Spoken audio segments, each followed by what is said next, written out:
ஓ பெரியம்மா, உங்களுக்கு என்ன ஆச்சு? ஏன் இவ்வளவு சோகமாக இருக்கிறீர்கள்? நலமாக இருக்கிறீர்களா? ஆம் பிள்ளை, எனக்கு உடம்பு சரியில்லை. கொஞ்சம் காய்ச்சல் மாதிரி இருக்கு. வயது ஆகிவிட்டது. கை கால்களும் சரியாக செயல்படவில்லை. அப்போ பெரியம்மா, வைத்தியருக்கு காண்பித்து மருந்து சாப்பிட்டீர்களா? இல்லை, நான் போகவில்லை. மருத்துவரிடம் செல்ல. என் உடலில் இன்னும் ஏதாவது பலம் இருக்கிறதா? என் மகன் கலியா வருவான். வந்து எனக்காக மருந்து கொண்டு வருவான்.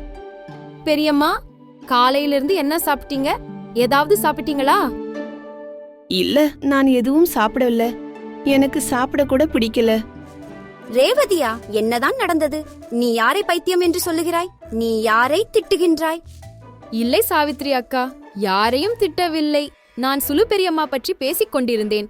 சுலு பெரியம்மாக்கு என்ன ஆனது? அவருக்கு உடல்நிலை சரியில்லை. அவருக்கு காய்ச்சல். வயதானதால் கை கால்கள் சரியாக வேலை செய்யவில்லை. ஆம், கவனித்தேன். சில நாட்களாக அவள் வீட்டை விட்டு வெளியே வரவில்லை. தெரியுமா சாவித்ரி அக்கா, மூதாட்டி காலையிலிருந்து எதுவுமே சாப்பிடவில்லை.